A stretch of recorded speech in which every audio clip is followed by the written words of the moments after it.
And with all that said, aren't the nerves supposed to kick in when players reach the postseason for the first time? It's supposed to be hard, right? I mean, look at these debuts. We'll talk about Devin Booker a little more in the next segment. Trae Young with 32 and really managed the game well, didn't force a lot. A lot of that came late when they needed it. And Morant with 26 and a 8-seed, 1-seed win for the Memphis Grizzlies. Zeke, let's start with Trae Young. What impressed you most about his first go-around in the postseason in Madison Square Garden? In his growth and maturity throughout the season to become a leader and to become a great player. And what Trae did in the Garden, he managed the game properly. He wasn't too excited. He knew where he could score at, got to his position, and he really dominated and controlled the game.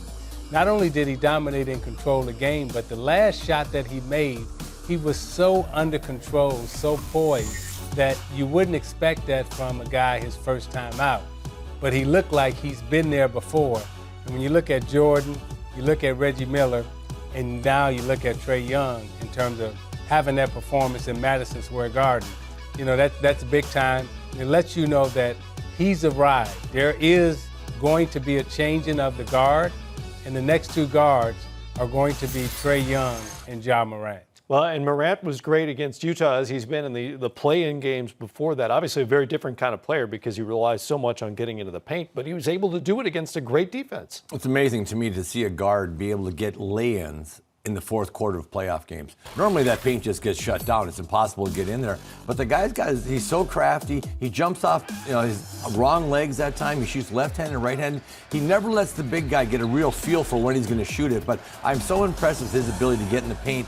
And the funny thing is, he really doesn't overpress it. He doesn't play in crowds. He beats his guy, and he's able to get in there and make some plays. But I'm just so impressed with this guy and how he just managed the game for his teammates. Passes the ball, lets guys get off. Brooks was on fire, and he just let him just kind of do his thing. Yep. And all of a sudden, he takes over. So he's really got a good feel for the game, and his ability to make big shots late and getting into the basket, getting fouled is really impressive. So I just love the young fella. Didn't have any nerves at all going in and playing the 1 seed in the Western Conference and just taking it to him. That three-point number is very impressive over the last 3 games for a guy who shot 30% from three-point range in the regular season. I know it's a small sample, but when it counts, that's pretty good.